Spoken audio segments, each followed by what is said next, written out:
E69 news కి స్వాగతం. ముందుగా ముఖ్యాంశాలు. భారత్లో కొత్త వైరస్ తొలి కేసు తెలుగు రాష్ట్రాలకు సమీపంలోనే. ఏసీబీ కార్యాలయంలో కేటీఆర్, న్యాయవాదికి ఏసీబీ అనుమతి నిరాకరణ. సీఎం చంద్రబాబు కుప్పంలో పర్యటన. ఆ విషయంలో పవన్ కళ్యాణ్ నాకు స్ఫూర్తి దిల్రాజ్. చైనాలో శరవేగంగా వ్యాప్తిస్తున్న హెచ్ఎంపీవీ ఇండియాకు చేరిందని తెలుస్తుంది. ఇప్పటికే దేశవ్యాప్తంగా ప్రజల్లో ఈ వైరస్ గురించి భయోందనలు మొదలయ్యాయి. ఈ తరుణంలో ఓ 8 నెలల చిన్నారికి వైరస్ సోకడం మరింత ఆందోళన కలిగిస్తుంది. కర్ణాటక రాజధాని బెంగళూరులో ఒక చిన్నారి అస్వస్థకు గురవగా పేరెంట్స్ ఓ ప్రైవేట్ హాస్పిటల్కి తీసుకెళ్లారు. అక్కడ ల్యాబ్లో టెస్ట్ చేయగా బేబీకి human metapneumo virus HMPV positive అని తేలింది. అదే ఆసుపత్రిలో తాజాగా మరో ఇలాంటి కేసును కనుగొన్నారు.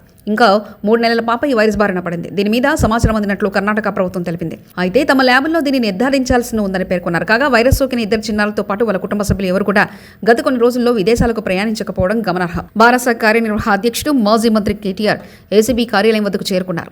న్యాయవాదులతో చర్చించిన అనంతరం నందీనగర్లోని తన నివాసం నుంచి ఆయన బయలుదేరారు. ఫార్ములా ఈ రేస్ కేసులో ఏసీబీ నోటీసులు ఇచ్చిన నేపథ్యంలో విచారణ కోసం కేటీఆర్ వచ్చారు.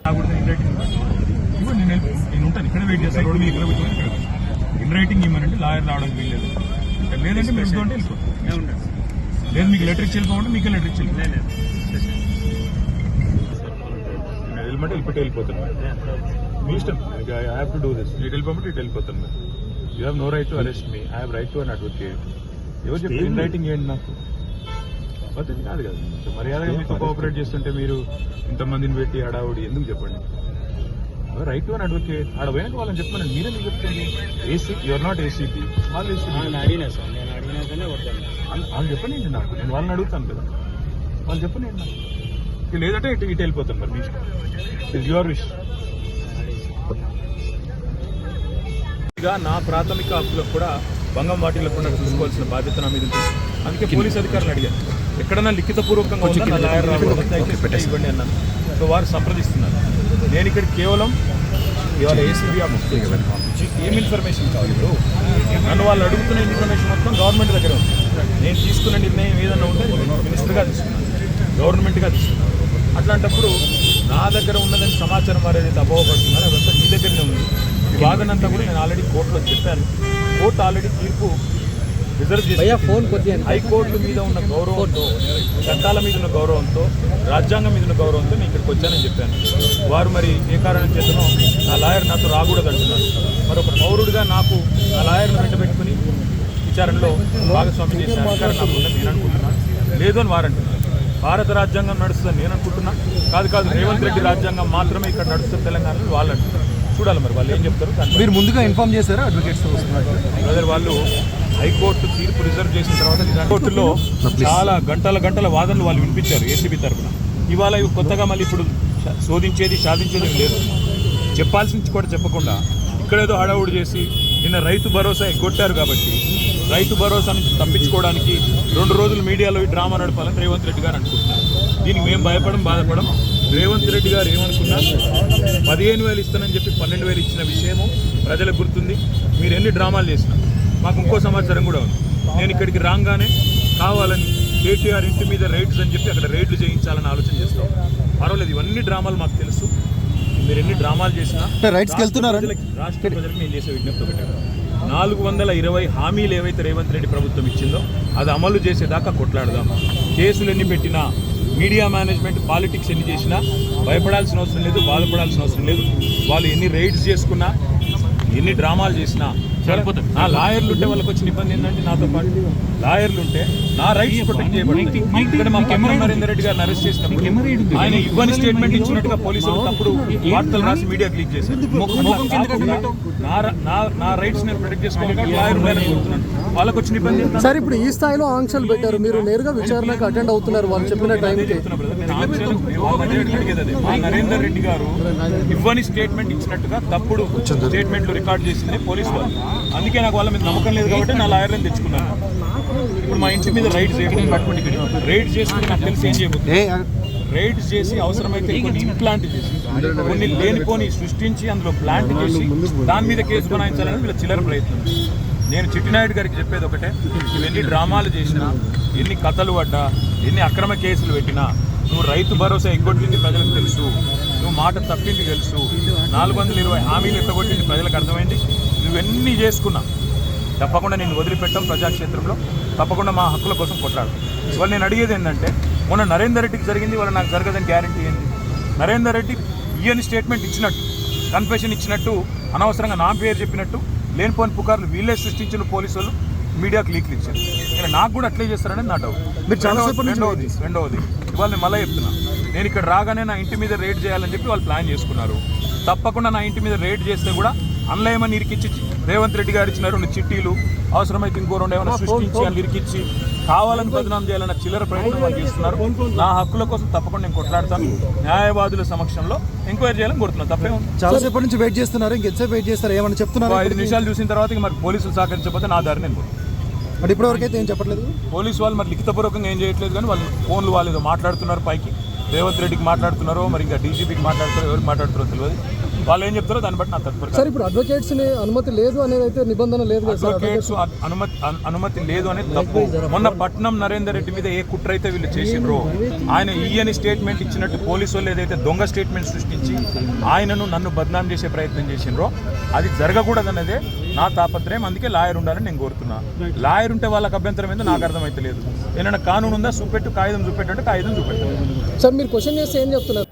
ముఖ్యమంత్రి చంద్రబాబు నాయుడు 2 రోజుల పాటు కుప్పం నియోజకవర్గంలో పర్యటించనున్నారు. పలు అభివృద్ధి కార్యక్రమాల్లో పాల్గొనున్నారు. ఈ నేపథ్యంలో నియోజకవర్గంలో ఏర్పాట్లను అధికారులు పూర్తి చేశారు. కలెక్టర్ సుమిత్ కుమార్, ఎస్పీ మణికంఠ 2 రోజులుగా కుప్పంలోనే ఉంటూ ఆయన కార్యక్రమాల ఏర్పాట్లను పర్యవేక్షించారు. సోమవారం ఉదయం 11:50 ద్రావిడ యూనివర్సిటీలో ఏర్పాటు చేసిన హెలిప్యాడ్లో చేరుకుంటారు. అక్కడ ప్రజాప్రతినిధులు, అధికారుల స్వాగతం అనంతరం మధ్యాహ్నం 12 గంటలకు ద్రావిడ యూనివర్సిటీ ఆడిటోరియం చేరుకొని స్వర్ణకుప్పం విజన్ 2029ను ఆవిష్కరిస్తారు. 2.25 నిమిషాలకు కుప్పం మండలం నడిమూడు గ్రామం చేరుకొని సోలరైజేషన్ను ప్రారంభించి లబ్ధిదారులతో ముఖాముఖి కార్యక్రమం నిర్వహిస్తారు. సాయంత్రం 4 గంటలకు సింగలపల్లి చేరుకొని ప్రకృతి వ్యవసాయ రైతులతో ఆయన ముచ్చటిస్తారు. లైట్నింగ్ కావాలంటే ఒక వారం రోజులు. ఎవరైనా ఆ రోజు ఆపరేటర్ తెలిసిన వాళ్ళు ఉంటే మాన్యువల్ ఎక్స్చేంజెస్ కాబట్టి ఆపరేటర్కి ఒకసారి ఫోన్ చేసి చెప్తే అన్ని కట్ చేసి మన ఫోన్ ఇచ్చేసేవాడు. అలాంటి రోజులవి. ఆ రోజుల్లోనే చైనా చాలా ఫాస్ట్గా ముందుకు పోతే నేను గట్టిగా ప్రయత్నం చేసి ఆనాటి సక్సెస్ ప్రైమ్ మినిస్టర్స్తో దేవేగౌడ కానీ, గుజరాల్ కానీ, తర్వాత వాజ్పేయి గారితో గట్టిగా మాట్లాడి వాజ్పేయి గారి ఆధ్వర్యంలో ఈ యొక్క ఐటీ ఏదైతే కమ్యూనికేషన్ రిఫార్మ్స్ తీసుకొచ్చిన ఘనత భారతదేశానికి వచ్చింది. అందులో ప్రముఖ పాత్ర తెలుగుదేశం పార్టీ పోషించింది. నేను ఇచ్చిన రిపోర్ట్ రాయన్ని ఆ రోజు యాక్సెప్ట్ చేసే పరిస్థితికి వచ్చారు. ఈరోజు ఒక పక్కన ఆర్థిక సంస్కరణలు, ఇంకో పక్క ఐటీ ఫస్ట్ మూవర్ అడ్వాంటేజ్, ఇంకొక పక్కన విండ్ ఫాల్ గెయిన్ గా యువత ఒక డెమోగ్రఫిక్ అడ్వాంటేజ్ వచ్చింది మన దేశానికి. అన్ని దేశాలు కూడా మీరు ఒకసారి చూస్తే ఊహించని ఒక ఊబిలో, ఒక క్రైసిస్ లో చిక్కునే పరిస్థితికి వచ్చారు. వైఎస్ఆర్సీపీ హయాంలో వచ్చిన ప్రాజెక్టులు తమ ప్రభుత్వంలో వచ్చినట్లు టీడీపీ నేతలు చెప్పుకుంటున్నారని ఆరోపించారు మాజీ మంత్రి గుడివా రామన్నాథ్. రాష్ట్రంలో ఏ శాఖ మీద అవగాహన లేకుండా నారా లోకేష్ సకల శాఖల మంత్రిగా తయారయ్యారని ఎద్దేవా చేశారు. ఇదే సమయంలో విశాఖలో ఐటీ రావడానికి కారణం వైఎస్ కుటుంబం అని చెప్పారు మాజీ మంత్రి గుడివాడ అమర్నాథ్. గత ప్రభుత్వం మీద, వారి నిర్ణయాల మీద లేనిపోయినటువంటి ఆరోపణలు, రాజకీయ ప్రసంగాలు, రాజకీయ విమర్శలు చేసి నిన్న అబాస్పాలు అయిపోయినటువంటి సందర్భాలు కనబడతా ఉన్నాయి. వాస్తవానికి రాష్ట్రంలో సకల శాఖ మంత్రిగా, ఏ శాఖ మీద కూడా అవగాహన లేనటువంటి సకల శాఖ మంత్రిగా గడిచినటువంటి 7 నెలలుగా లోకేష్ గారు మంచి పేరు తెచ్చుకున్నారు. మంచి కలెక్షన్ కింగ్గా గడిచినటువంటి 7 మాసాలు రాష్ట్రంలో ఎక్కడ ఏ రకమైనటువంటి దోపిడీ చేయాలి, అన్ని శాఖల్ని ఆయన గుప్పెట్లో పెట్టుకొని ఏ శాఖ నుంచి ఏ రకంగా రాబడి వస్తుందన్నటువంటి దాని మీద ఎక్కువ శ్రద్ధ పెట్టినటువంటి వ్యక్తిగా పేరుగాంచినటువంటి సందర్భాలు మనం చూసాం. అయితే నిన్న వారు చేసినటువంటి ఆరోపణలు, కొన్ని ప్రధానమైనటువంటి ఆరోపణలు, వాటికి సమాధానాలు మీ ద్వారా ప్రజలకు చెప్పాలన్నటువంటి ఉద్దేశంతో మీ ముందుకు రావడం జరిగింది. వారు చేసినటువంటి ప్రధానమైనటువంటి ఆరోపణ ఏంటంటే ఉత్తరాంధ్రకి జగన్మోహన్ రెడ్డి గారు చేసింది ఏంటి, ఆయన ఏమీ చేయలేదు. గడిచినటువంటి 5 సంవత్సరాలుగా జగన్మోహన్ రెడ్డి గారి పాలనలో ఉత్తరాంధ్రకి ఏమి మీరు చేశారన్నటువంటి విషయాన్ని వారు అడగడం జరిగింది. ఎక్కడి నుంచి, శ్రీకాకుళం నుంచి పాయకరావుపేట వరకు మొదలు పెట్టమంటారా, లేదా పాయకరావుపేట నుంచి శ్రీకాకుళం వరకు మొదలు పెట్టమంటారా? గతంలో 15 సంవత్సరాలు మీ తండ్రి గారు ఉమ్మడి రాష్ట్రానికి 10 సంవత్సరాలు, రాష్ట్ర విభజన జరిగిన తర్వాత 5 సంవత్సరాలు, 15 సంవత్సరాలు మొన్న వచ్చినటువంటి అధికారానికన్నా ముందు 3 పర్యాయాలు ఈ రాష్ట్రానికి ముఖ్యమంత్రిగా చేశారు. చర్లపల్లి రైల్వే టెర్మినల్ ఆధునిక సాంకేతికత, అత్యాధునిక సౌకర్యాలతో నిర్మించారు.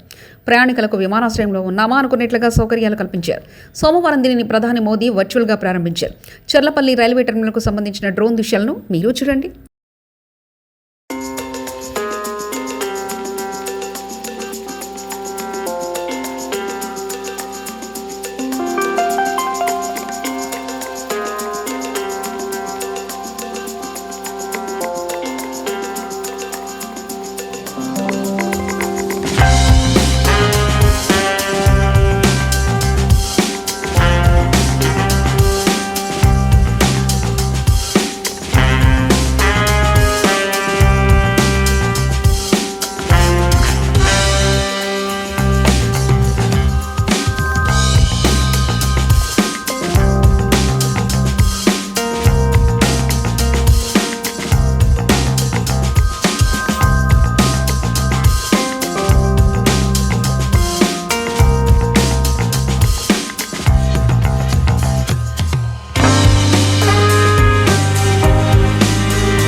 అడగింది అమ్మైనా పెట్టదు. టికెట్ రేట్లు హైక్ ఇవ్వండి రేవంత్ రెడ్డిని అడుక్కున్నా ఇచ్చేది ఇవ్వండి రేవంత్ రెడ్డి చేతిలో ఉంది. అంతా ఆయన దయ. సీఎం రేవంత్ రెడ్డి సినిమాలకు అన్నీ ఇస్తానని అన్నాడు. ఆశతో ఉన్నాను. ఏపీలో టికెట్ రేట్లు బెనిఫిట్ షోలు ఇచ్చారు.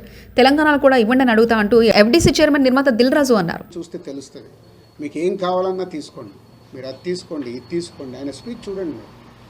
మేము ఇండస్ట్రీకి అగనిస్ట్ కాదు, అన్నీ ఇస్తాము, కానీ ఇలాంటి ఇన్సిడెంట్లు జరిగి మాకు ఇలా జరగకూడదు, జరిగింది కాబట్టి ఫర్దర్గా నేను ఇలాంటి నిర్ణయం తీసుకుంటున్నాను అని చెప్పారు.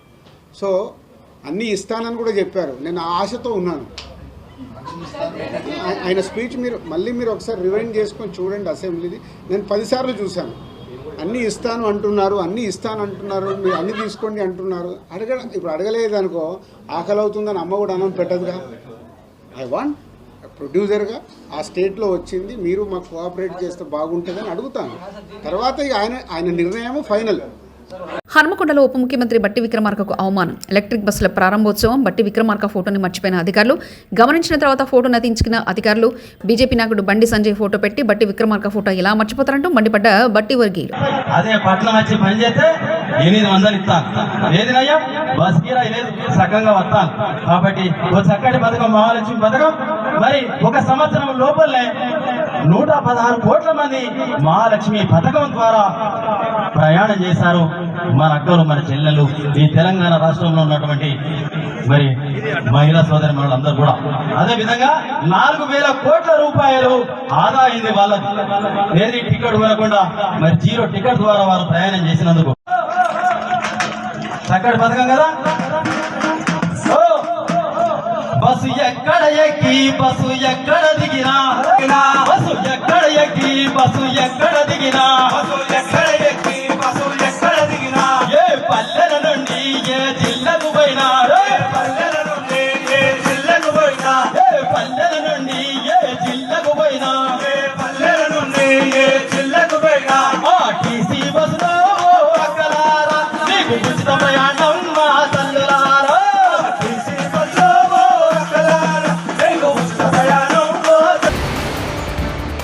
భారత్లో కొత్త వైరస్ తొలి కేసు తెలుగు రాష్ట్రాలకు సమీపంలోనే. ఏసీబీ కార్యాలయంలో కేటీఆర్, న్యాయవాదికి ఏసీబీ అనుమతి నిరాకరణ. సీఎం చంద్రబాబు కుప్పంలో పర్యటన. ఆ విషయంలో పవన్ కళ్యాణ్ నాకు స్ఫూర్తి దిల్రాజ్. ఈ 69 న్యూస్ ఇంతటితో సమాప్తం. చూస్తూనే ఉండండి ఈ 69 న్యూస్.